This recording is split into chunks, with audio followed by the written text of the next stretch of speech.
entre Bergen et Oslo, pas loin de Finse, nous approchons d'un véritable monstre. La calotte glaciaire du Hardanger-Jekulen, immense glacier de près de 80 km de long. Il semble monumental, mais ils font trop vite, depuis quelques décennies. Selon une étude toute récente du Directoire norvégien à l'énergie et aux ressources en eau, 1600 glaciers norvégiens pourraient avoir disparu dans les 100 prochaines années, à cause du réchauffement du climat. Affaire à suivre, surtout que 98% de l'énergie électrique produite dans ce pays est d'origine hydraulique.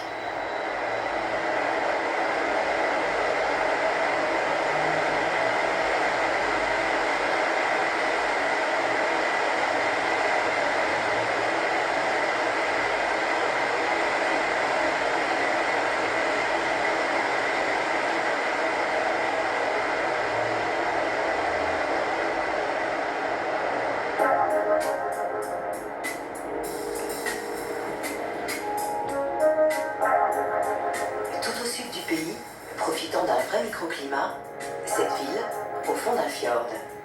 Nous sommes à Oslo, la capitale de la Norvège. C'est ici que l'agriculture fit son apparition il y a 5 ou 6 000 ans. Alors qu'au nord, il y avait surtout des peuples de pêcheurs, dans le fjord d'Oslo, on commençait la culture. Aujourd'hui, le niveau de vie des Norvégiens est l'un des plus élevés du monde, principalement grâce aux revenus du pétrole exploité sur les plateformes de la mer du Nord.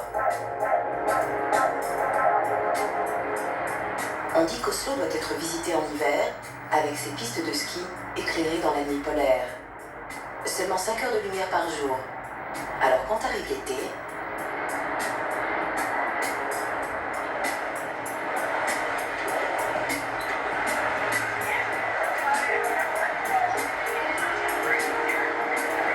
les habitants d'Oslo profitent d'un cadre de vie unique, un accès direct à la nature.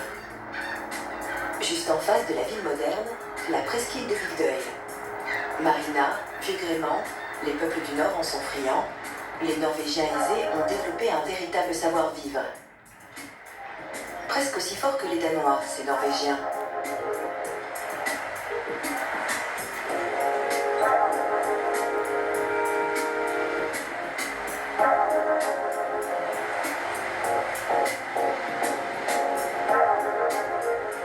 Direction le Danemark, cap plein sud.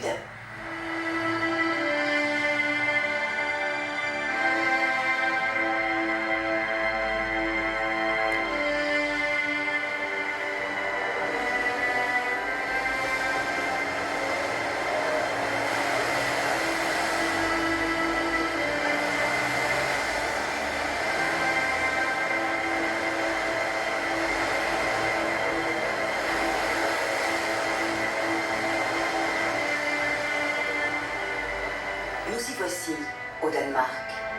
Au nord de Skagen, petit village de pêcheurs, la pointe de Grenen, tout au bout du pays. Ici, les eaux de la mer du Nord et de la Baltique s'affrontent. Une lumière magique, une ambiance que plusieurs peintres danois ont fixée sur la toile.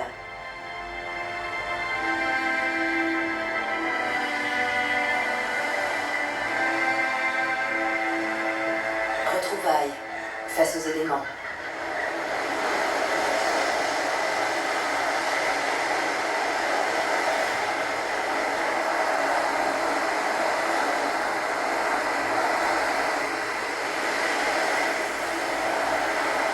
Un petit coin de nature sauvage.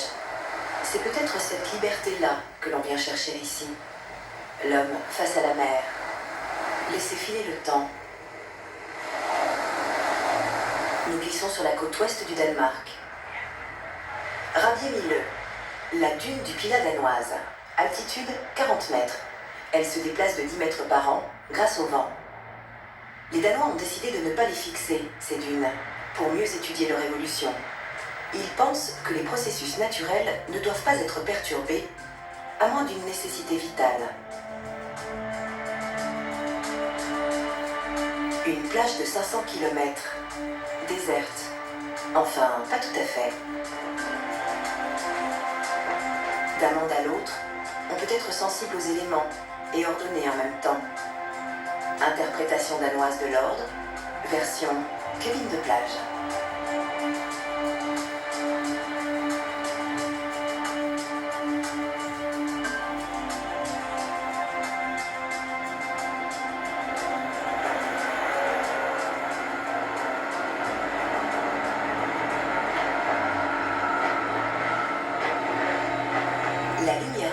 sur cette partie sud de la province du Jutland. Un pays de dunes et de landes, de lacs et de lagunes.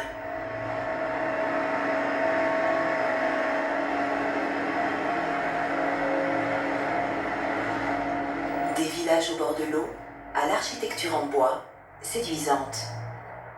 Ici, il fait bon vivre, surtout quand il fait beau. D'ailleurs, ça se voit. Une étude récente montrerait que le Danemark est le pays où l'on vit le mieux. Une qualité de la vie qui tiendrait au fameux modèle social danois. On a beaucoup parlé de ce miracle, où bien-être rime avec fluidité du marché du travail et protection sociale généreuse, la flex-sécurité. La souplesse et la sécurité, un vrai conte de fées. Reste que le Danemark, le plus petit des pays scandinaves, compte seulement 5,5 millions d'habitants. Le pays ne fait pas partie de la zone euro et protège ses frontières.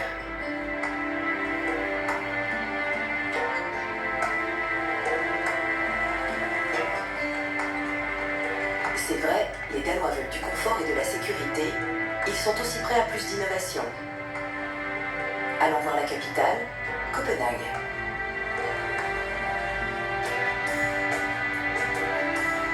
D'abord, ce célèbre lotissement en rond de Brøndby, dans la banlieue sud-ouest de la ville.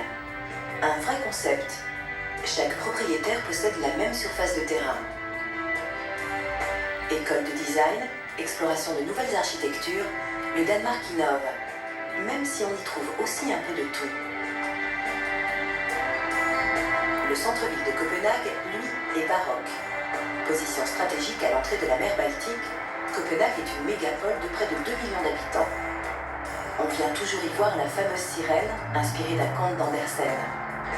Les brassillés plusieurs fois par des vandales, on l'a même déboulonnée, une nuit, il y a quelques années. Mais la police a retrouvé la femme poisson à l'entrée du port. Si la ville est depuis longtemps célèbre pour ses vélos publics gratuits, elle l'est aussi pour sa gestion des énergies renouvelables. Un quart de l'électricité consommée dans le pays provient de l'énergie éolienne, produite par ces véritables fermes à vent.